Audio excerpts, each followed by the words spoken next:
The first reading is from Matthew chapter 19, verse 23. Jesus then said to his disciples, "Truly I say to you, it is difficult for a rich man to enter into the kingdom of heaven. Again I say to you, it is easier for a rope to go through the eye of a needle than for a rich man to enter into the kingdom of heaven." When the disciples heard it, they were exceedingly astonished, saying, "Who then can be saved?"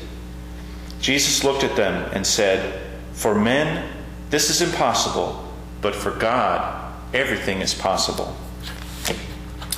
And the next reading is from Mark chapter 9, verse 23. Jesus said to him, "If you can believe, everything is possible to him who believes." And Mark chapter 10, verse 27. Jesus looked at them and said to them, "With men this is impossible, but not with God, for everything is possible with God."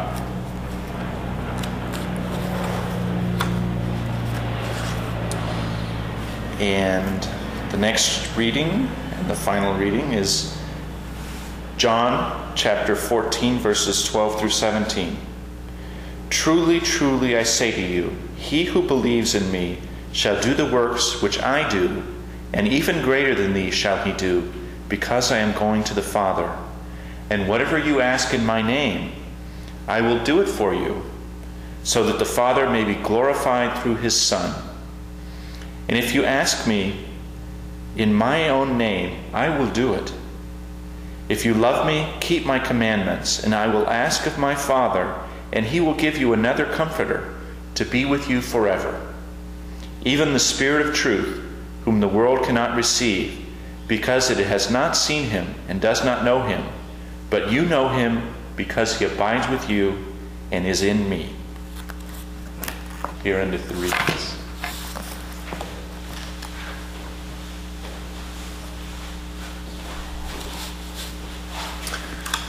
Today's sermon is on certainty versus uncertainty. And in today's scripture, we heard some familiar verses from Matthew and Mark about how with God all things are possible. We also heard from John about how Jesus told his disciples that they would do greater things than they ever imagined possible.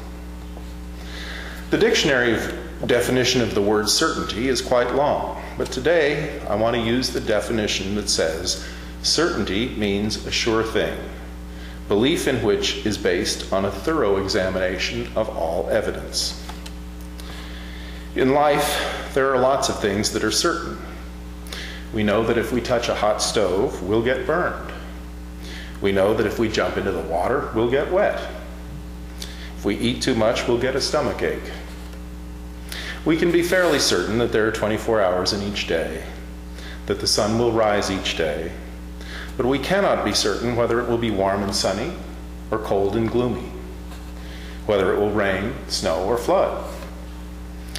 There was a period of time in my life when I still lived at home, yet I was able to drive, which meant I was able to plan weekend camping trips.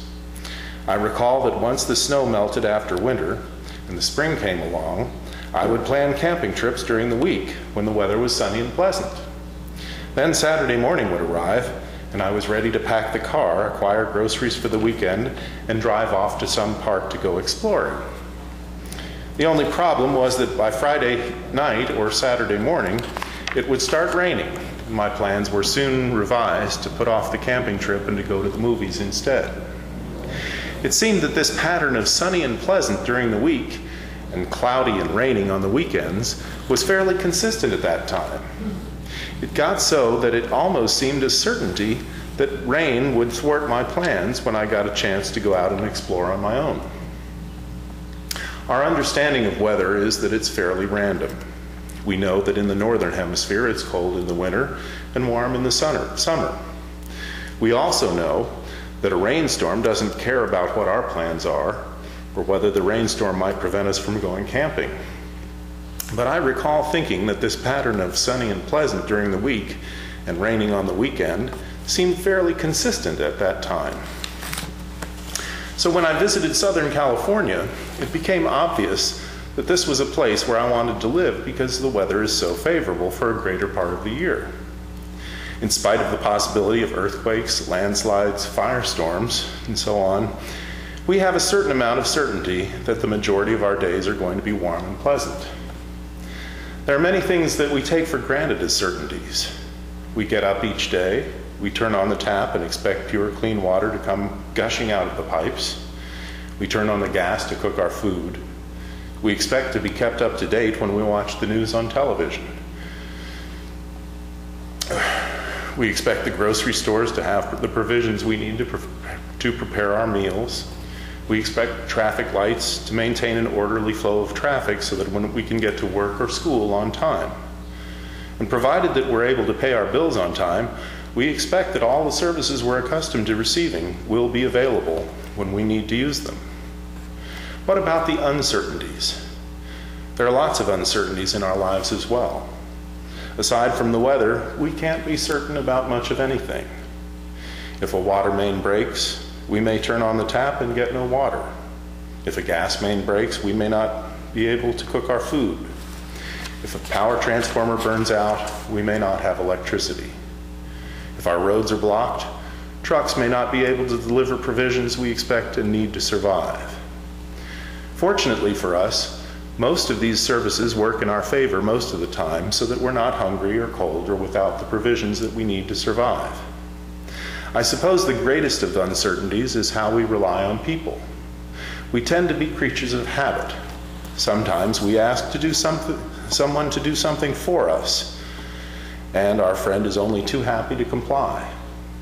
Sometimes our friend is happy to agree to comply, yet at the last minute, an unforeseen crisis makes that compliance impossible.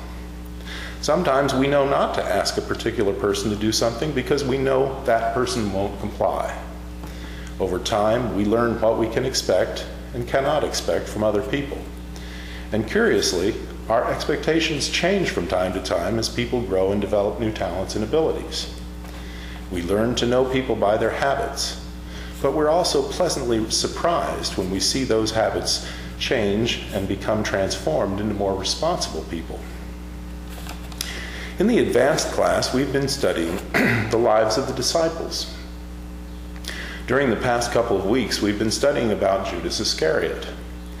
Dr. Bassell tells us in his course that Judas was not a traitor, but rather was a necessary part of the plan of the Passion.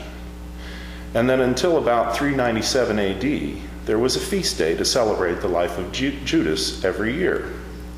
Dr. Bassell cites about a dozen references in the Bible where Judas is referred to as a traitor, where lists of those present are mentioned. Yet Dr. Bassell believes that these references to Judas as a traitor were added in later Bible versions as the Bible was copied and recopied by the monks in monasteries under the supervision of church officials. We're told that Judas came from a wealthy family, had enough and to spare for all his needs, and therefore did not need the 30 pieces of silver he received from the Romans. We're told that Jesus knew about the Passion and God's plan for Jesus, and that Jesus knew that Judas would give him over to the Romans as part of the plan, and that Jesus knew and understood that this was God's plan for both of them, and that Jesus was just allowing Judas to play his role in the Passion. Dr. Bassell tells us that on Judas's grave marker, the disciples had written, "Our friend."